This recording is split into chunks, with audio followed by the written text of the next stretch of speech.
आज आपण अशा ठिकाणी आलो आहोत जिथे केवळ महाराष्ट्रातूनच नव्हे तर जगभरातून भक्तीचा महासागर लोटला आहे।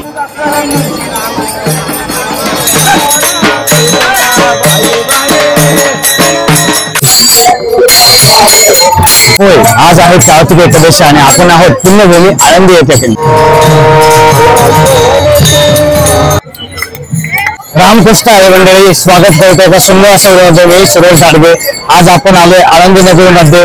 आज आपण बघू शकता खूप सुंदर पद्धतीने आज कार्तिक एकादशीचा जो काय संजीवन समाधी सोहळा होणार आहे आज या पुण्यभूमीमध्ये देवाच्या आळंदीमध्ये, तो अनुभवण्यासाठी आज आपण आळंदी नगरीमध्ये आलोय। बघू शकता इंद्रायणी घाट जसा प्रसन्नतेने आज भक्तिमय झालाय आणि बघू शकता प्रत्येक ठिकाणी तुम्हाला मृदुंगाच्या तालावरती हरिनामाचा गजर आज या ठिकाणी ऐकायला मिळणार आहे। खूप सुंदर असं या ठिकाणचं वातावरण आज अनुभवण्यासाठी आपल्या ह्या व्हिडिओचा शेवटपर्यंत आनंद घ्या। हे आहे इंद्रायणी नदीचे पात्र। माऊलींच्या दर्शनापूर्वी अनेक वारकरी या पवित्र नदीत स्नान करतात। हे दृश्य खरंच मनशांती देणारं आहे। ही आहे संत ज्ञानेश्वर माऊलींच्या संजीवन समाधी सोहळ्याची कार्तिकी यात्रा। हा अनुभव प्रत्यक्ष शब्दात मांडणे तसं कठीण आहे, परंतु मी माझ्या ब्लॉगच्या माध्यमातून तुम्हाला हा व्हिडिओ शेअर करणार।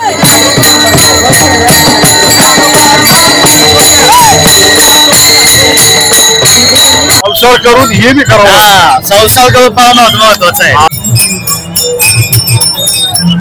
रामकृष्ण हरी बाबा, किती दिवसांपासून तुम्ही वारी करता?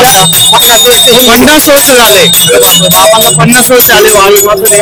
तो वय काय बाबा? 75 वर्षाचे बाबा। आज बघा म्हणजे माऊलींच्या भक्तीमुळे ना तंदुरुस्त आहे तुमच्या। आता 50 वर्षाचा वारीचा अनुभव आहे तुम्हाला, थोडं सांगा। कमी पडत नाही हो काय, बास हे महत्वाचं। म्हणजे तुम्ही काही करा किती कुता, पैसा पैसा म्हणून मागे लागलं ना काय उपयोग नाही। महत्वाचं काय ते समाधान, काय समाधानीच आहे। म्हणजे एवढा चांगला आहे काय, बोलता येतं, भक्ती करता येते। बरोबर, चांगली भक्ती केली तर चांगला जन्म मिळतो।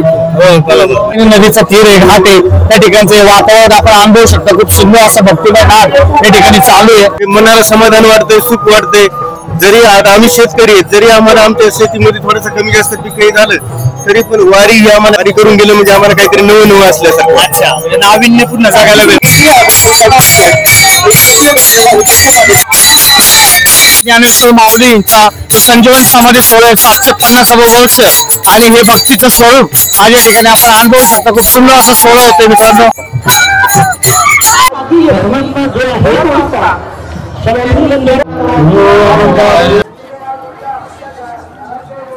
आपण आता माऊलींच्या मुख्य मंदिर गाभाऱ्यामध्ये दर्शनासाठी निघालोय आणि बघू शकता प्रचंड पद्धतीने आज या ठिकाणी गर्दी आहे आणि प्रत्येक भक्तजन आपल्याला दर्शन घडावं या हेतूने आज या एकादशी निमित्त आलाय।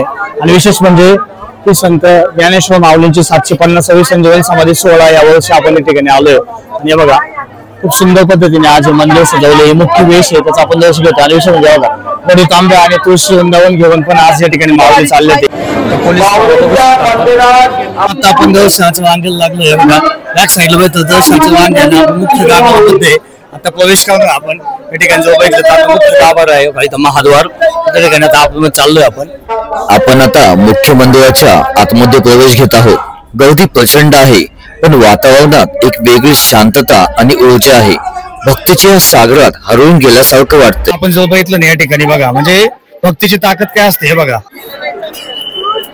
संत ज्ञानेश्वरांनी वयाच्या अवघ्या 21व्या वर्षी इथे संजीवन समाधी घेतली आणि हा दिवस होता कार्तिकानंतरचे दुसऱ्या 2 दिवसानंतरचा। म्हणूनच या यात्रेला अनन्यसाधारण महत्व आहे। किती प्रचंड गर्दी आज या ठिकाणी होती हे बघा, अंदाज लावू शकता तुम्ही। आनंदाची बातमी आहे, आनंदाने आपण माऊलीच्या मंदिरात बसतो। किती एवढा आनंद, आनंद याच्यापेक्षा अजून काय पाहिजे? या जागेवर येणं म्हणलं म्हणजे किती पुण्य लागते। खरं आहे ना, आपण भाग्यवान आहे की आज आपण या ठिकाणी। मित्रांनो हे सुवर्ण पिंपळाचं झाड आहे, हे बघू शकता आपण। या ठिकाणी ज्ञानेश्वराचं वाचन चालू आहे। भरपूर जण असे पारायणाला बसले, बाबांना दिसत नाहीये परंतु जी ज्ञानेश्वरी आहे ती अशा पद्धतीने लेखी स्वरूपात बनवली असते की बोटांचा जो फील होतो ना त्याच्यावरती त्या अक्षरांचा त्याच्यावरून त्यांना समजतं की कशा पद्धतीने ही ज्ञानेश्वरी वाचन होते. एका बोटांच्या टचअपने आपल्याला समजून येतं की कशा पद्धतीने ज्ञानेश्वरी माऊली वाचतात. दर्शनाच्या रांगेत तासनतास उभे राहून सुद्धा वारकऱ्यांच्या चेहऱ्यावरचा आनंद आणि संयम बघण्यासारखा आहे. हेच या वारीचे वैशिष्ट्य आहे. माऊलींचं जे दर्शन इथं स्क्रीनवरती लावलंय बघा, प्रचंड अशा पद्धतीने गर्दी या ठिकाणी होती आणि 750 वर्ष आहे. अगदी भाग्याचं वर्ष म्हणजे आपण या ठिकाणी आज इथं पोहोचलोय आणि तुमच्यासाठी हा सुंदर असा व्हिडिओ बनवायचा कार्य करतोय. मित्रांनो कमेंटमध्ये जय जय रामकृष्ण आवडायला विसरू नका. मला पुंडलिक ज्ञान देव तुकाराम पंढरनाथ महाराज की जय. माऊलींचे दर्शन घेऊन आता खरंच मन खूप शांत आणि तृप्त झाले आहे. ही ऊर्जा, हा आशीर्वाद पुढच्या कार्तिकीपर्यंत नक्कीच पुरेल. भक्तीसोबतच आळंदीची कार्तिकी यात्रा ही तिच्या भव्य जत्रेसाठी देखील प्रसिद्ध आहे. प्रेम, सहिष्णुता आणि समानतेचा संदेश देणारी ही वारी खरंच खूप अनुभवण्यासारखी आहे.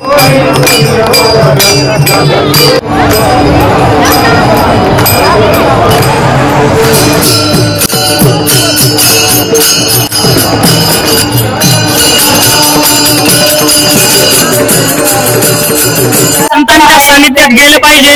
आत्ताच्या या वयामध्ये आज वारीमध्ये सहभागी म्हणजे हे कुठेतरी व्हायला पाहिजे आणि ही परंपरा जपण्यासाठी ना आज आपण वारीत येतो. जय जय रामकृष्ण हरी. मित्रांनो तुम्हाला या माऊलींच्या कार्तिकी वारीचा व्हिडिओ कसा वाटला नक्की सांगा. आवडला तर लाईक शेअर आणि सबस्क्राईब करायला विसरू नका. चला पुन्हा व्हिडिओ रामकृष्ण हरी.